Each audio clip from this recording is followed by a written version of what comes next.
Okay, welcome back to the fifth episode of my Minecraft Survival Single Player Showcase series.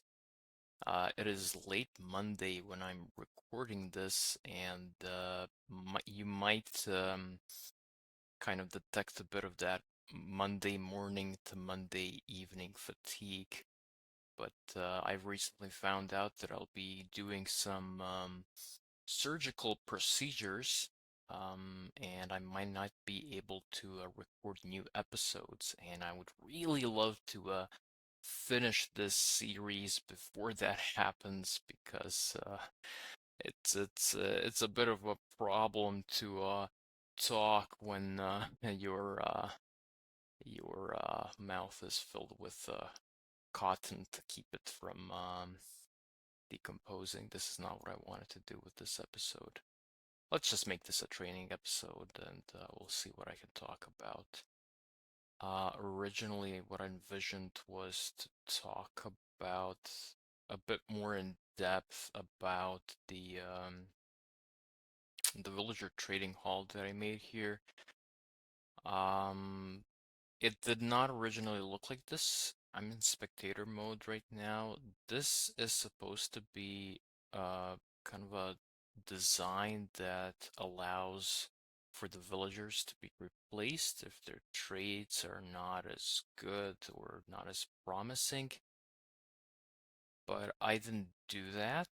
I left the redstone and I just used the design of it. I really liked the design of it, and I really liked that the redstone was visible, but I kind of covered the entry shafts for the new villagers to come in because I was like, I want a villager trading hall, but I don't want for it to be super ultra duper efficient. I just wanted something to, well, basically get food because I didn't want to build one of those chicken or beef or whatever farms to make food. I just wanted the best source of food in the game, which is the golden carrots, and maybe some books for enchanting my tools. Although when you get mending in the game, mending allows you to repair your tools by using XP.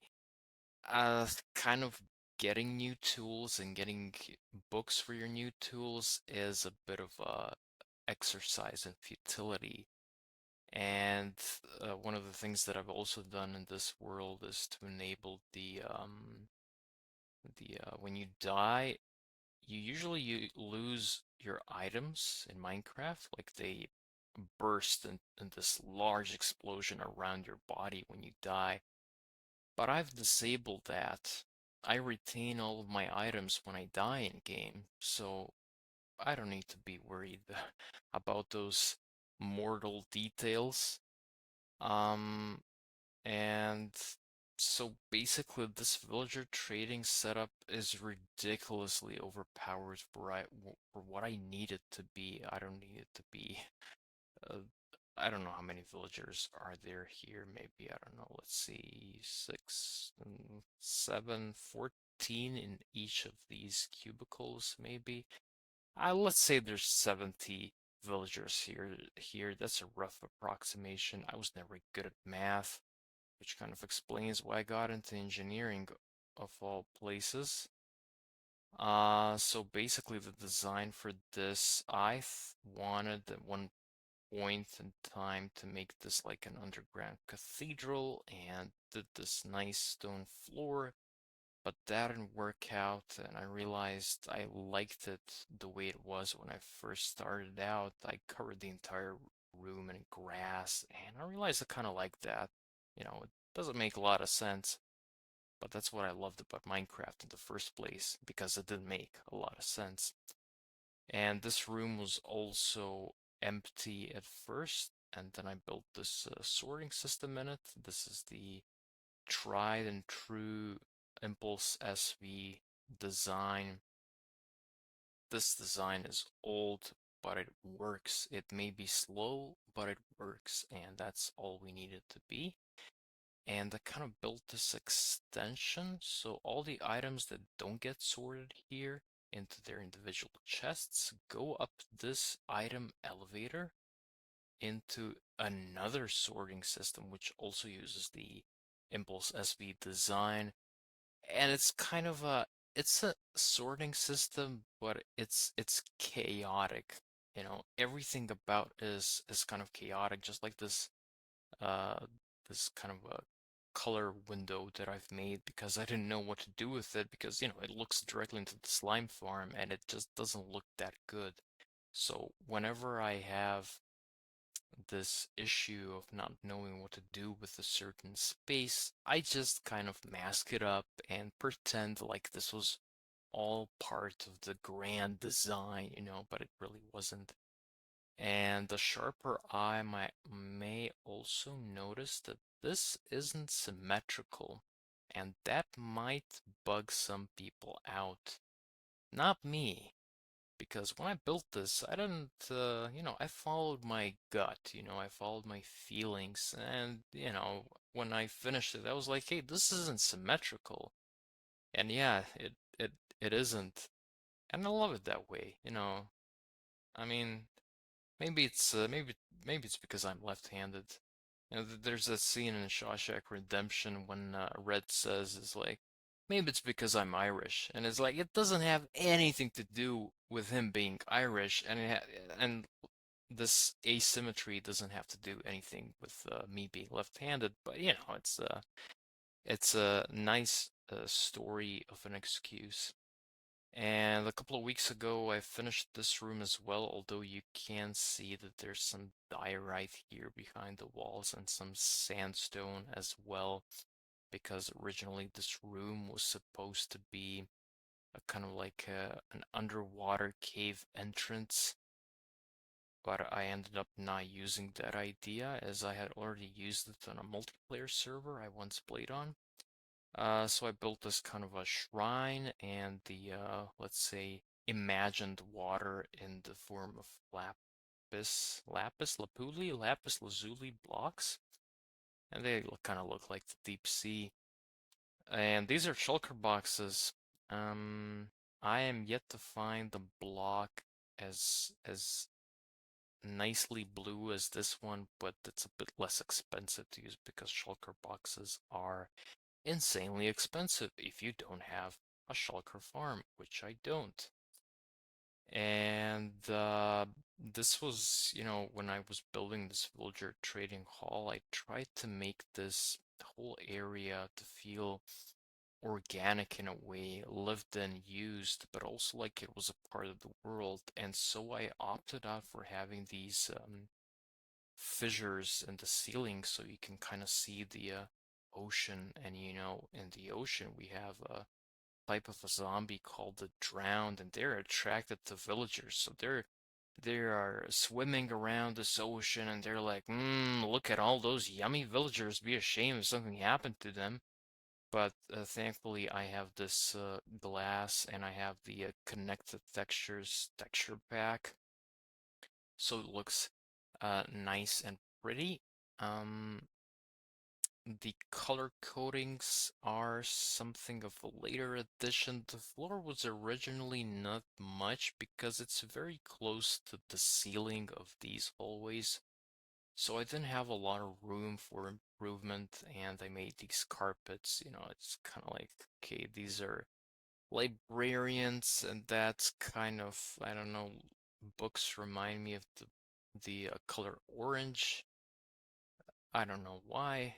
It's kind of like when you think about numbers, you know, number one, it's the color black. Number two, brown. Three is green. Four is yellow. And so I have these strange associations. I kind of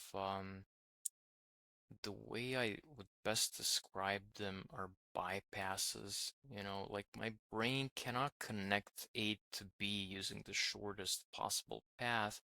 So it creates a bypass and an association. So if I see A and if I see B, I'm gonna be like, you know what? C really reminds me of B. So what if I went to C and then I went to B and then I would get to B, you know? It's how I make it work. This is of course gray because their workstations are gray. I believe these are tool for smithing villagers, one of those two. This is the color wall that I've mentioned, which is a pure placeholder. This is blue, of course, because these are fishermen villagers, and of course this would kind of allude to the presence of waves, water, and the ocean. And here we have librarians again. I again opted for the brown and orange. If you think about it, brown, it's a darker orange, you know? And that kind of makes sense. Does it? Maybe it doesn't. Again, this is a bit of a more of a casual, light-hearted episode. And this one is green because these are farmer villagers, and nothing screams farming like the color green. And that's the villager trading hall. This is like I consider this hall to be completed in its entirety. It's something that I have been doing for many years, ever since 2017, and I finished it like I don't know, 3 weeks ago. So it took me a while to get here, not only because I was busy with my life, because you get in and out of Minecraft. I was thinking about it the other day, and I didn't play Minecraft in 2022 to 2023. It was very seldom that I played it because I was dealing with a lot of stuff in my life, and I was just, growing up, and sometimes these long-term worlds have a lot of memories in them, and a lot of them are good, but some of them are not as good, which is something I'll discuss when we get to the industrial part of my world again. I just made this jump to showcase what I did with that villager breeder and how I transported all these villagers, which was it was a task to behold. So let's go back to the industrial part and let's go to creative. I don't know, for whatever reason, it won't let me use nether portals while I'm in a spectator, but that's why we have the switcheroo. Okay, let's talk about this tunnel.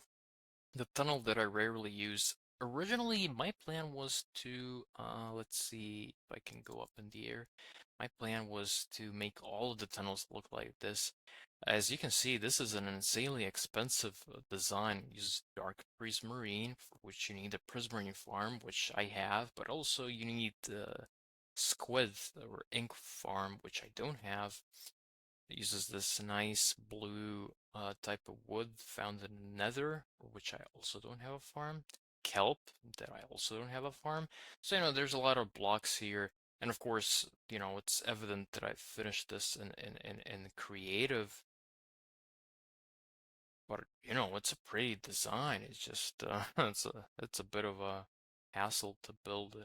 And this just leads to the mining mesa.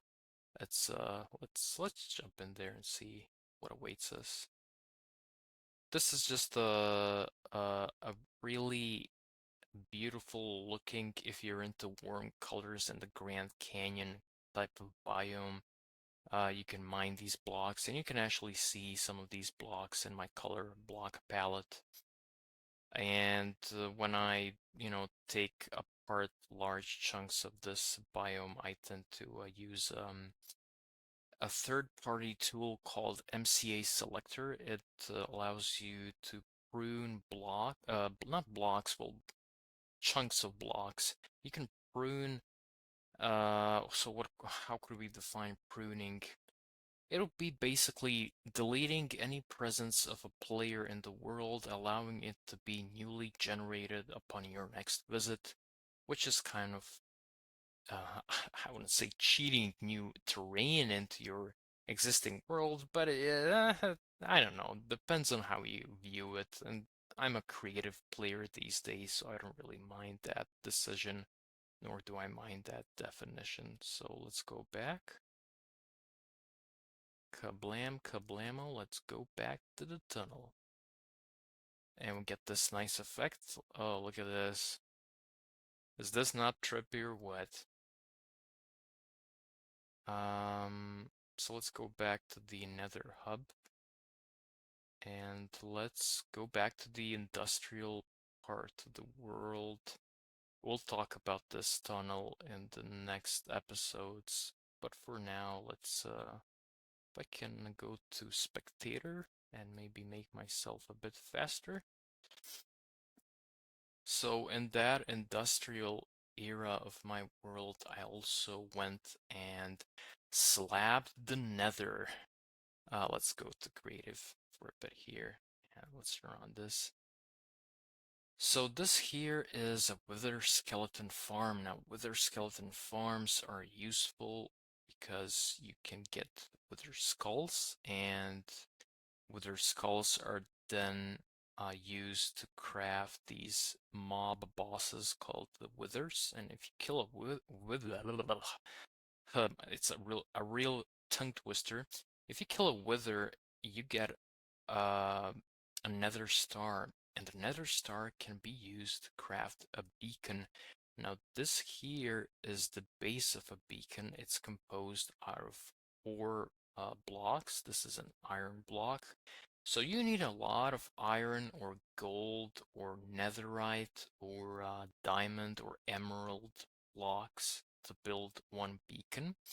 And beacons give you special abilities. You can run faster or jump twice the amount of blocks that you can without the effects, or you can have regen for your health to constantly, get healed, and various other effects. Beacons are very useful in mid to late game. So I built this basic design by Tango Tech, and it's a great design, but for it to work, you need to create this radius around the farm, which is 128 blocks, and it needs to be completely spawn proof. That means no mobs can spawn in that sphere. The only spawnable blocks are the one inside your farm. So let's go inside. Let's see what we have inside. And here we have the wither skeletons. Recently I went through the arduous process of covering this with wither roses, and the floor was also composed out of a lot of materials, so I had to turn it to netherrack as well. And because I don't really know how to use commands, I did this in creative, but I did it by hand. I manually placed all the blocks, so it was still, grindy, but it serves its function well. As you can see, there's plenty of wither skeletons, and if you spend some time in the farm, the way it works, you just run from one end to the other end, and when you do that, wither skeletons spawn far away from the player. As you get closer to them, they follow you, and basically, at the end of here, you have this collection system. You get here, they can't touch you. You swing your sword, you kill them, and you get the goodies, which in this case are, if I can reach this, it's the wither skulls, of course, coal and bones. We've mentioned bones in the previous episode as a fuel to make wood farms a whole lot faster. So let's go back here. Now that 128 sphere radius, that's a lot.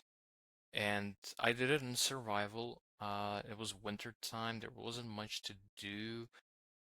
And I used all the blocks that I had, all the slabs that I had, so you can see again this type of block usage when you have a lot of one material, but then you kind of run low on it, and then you use different kinds of materials, and you get this mishmash of various block types, and that's kind of what I did. And it kind of looks out of place, but it also looks interesting.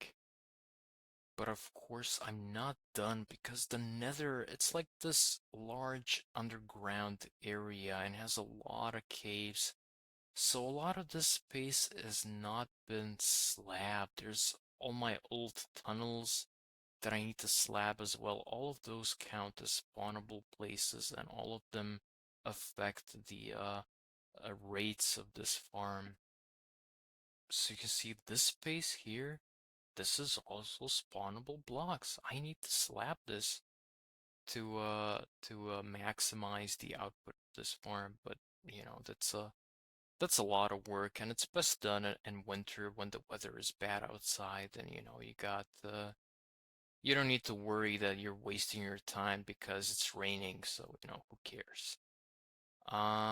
Let's go to let's see, I think this is the portal that leads us right back to the industrial area.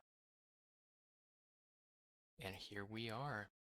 Now, in the previous episode, I kind of skimmed over some of the elements. I didn't go much into depth about them. I did go in depth about these little houses that I try to build in the medieval style. Not about the this exterior wall that I built in 2022. That's when I started building it. And it was a very difficult year for me. I kind of lost two important people in my life, and it affected my willingness to play this game. I was playing this and heard some bad news, and I couldn't bear myself. I couldn't bring myself to this world again and play it. It just reminded me too much of that and those events that happened. So that's when I kind of stopped playing. 2022, 2023. I was very rarely entering this world. But, over time, time heals all wounds, or at least kind of abates the pain. I did start finishing it up. This is the full design. This is my own design of this wall, which I made in a creative world, which we're also going to do an episode about. And the idea is, you go here and you can look at this vast artificial lake. That's gonna be nice one day. This is a very cheap way of spawn-proofing large areas because mobs can't spawn on this. And my idea was to have this large lake surround at least this area, and then like a river that goes into the distance, and maybe some kind of a water canal below the walls from which ships can go trade into the distant lands.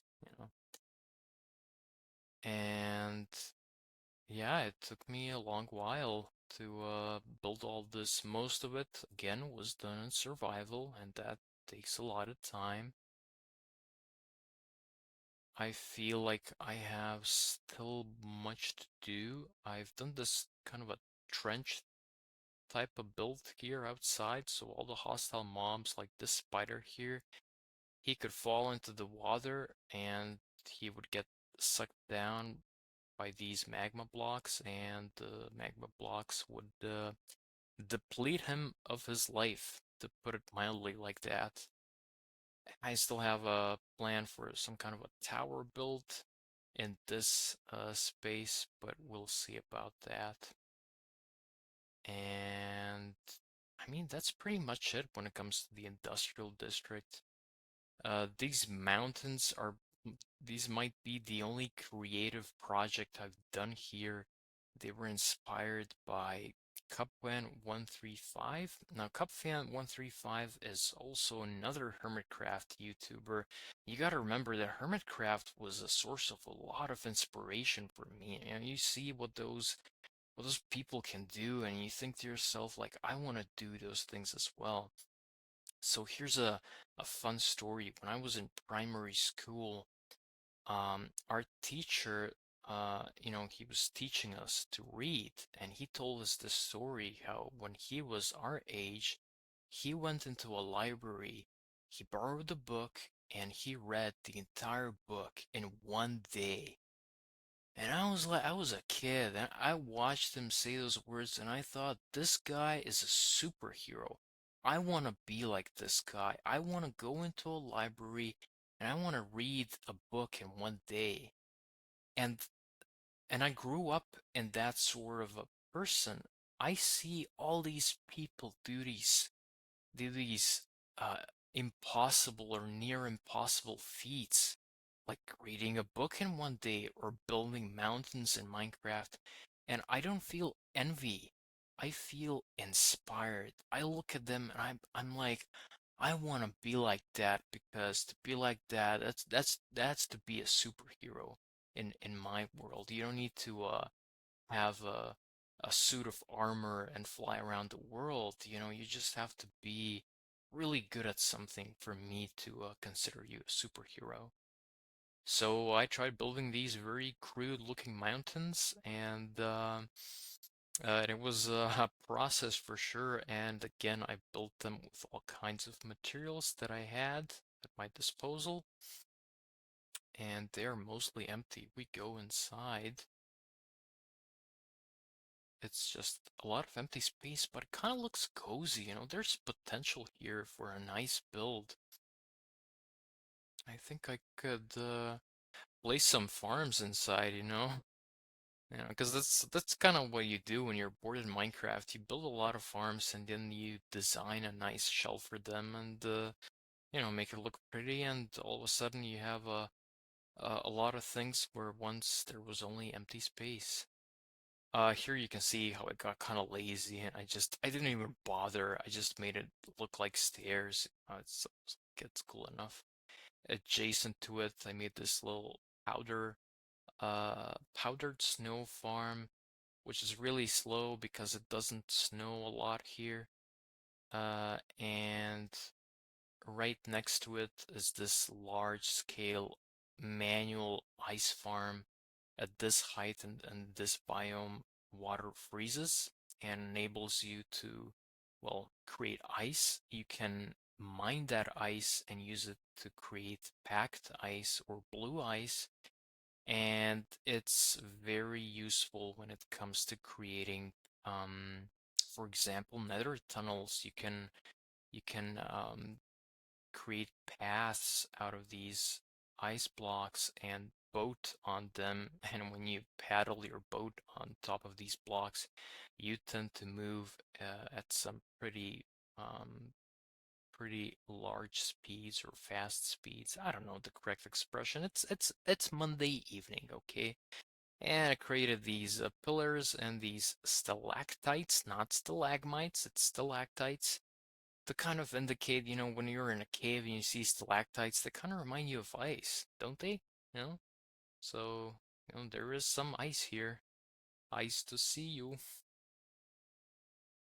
And let's see, what else can I show you here? Look at that cylinder, look at that. I always adore these Minecraft sunsets and sunrises. There's something so beautiful about the amazing um the colors and I guess the amazement of a new day. You feel like your whole body turns to that sun, and you can feel yourself being born again. And I think I'll finish it here. There's a couple of these structures that, like this one in the middle of my screen, the squat one, recently went through a major interior redesign. And this one, which I haven't talked about much, this is a tree farm, but I'll go into the details of that one, as it was mostly my own design, how I wanted to do it. And beyond the industrial district, which, as you can see, this is a large area. This is an enormous, vast area. I don't think anyone needs this much space. But, it's good that I created these boundaries around it, so, I know when to stop, and prevent burnout. And this here in the distance is another one of those large-scale projects that is currently being done by yours truly in creative. But of course, I'm placing everything by hand, so you could argue if it is creative enough. And that's basically it. So, in the next episode, I will finish off the tour of this industrial part of the world, and then we have a couple of tidbits uh, in the end dimension, for example, and some smaller builds that I haven't gotten into. Some forgotten parts of my world that I still remember them. They're not completely forgotten. And then we'll see what awaits us. I hope you enjoyed this impromptu Monday evening. I hope I didn't make too many mistakes when explaining some of these builds or the Minecraft mechanics. And I hope I'll see you in the next one.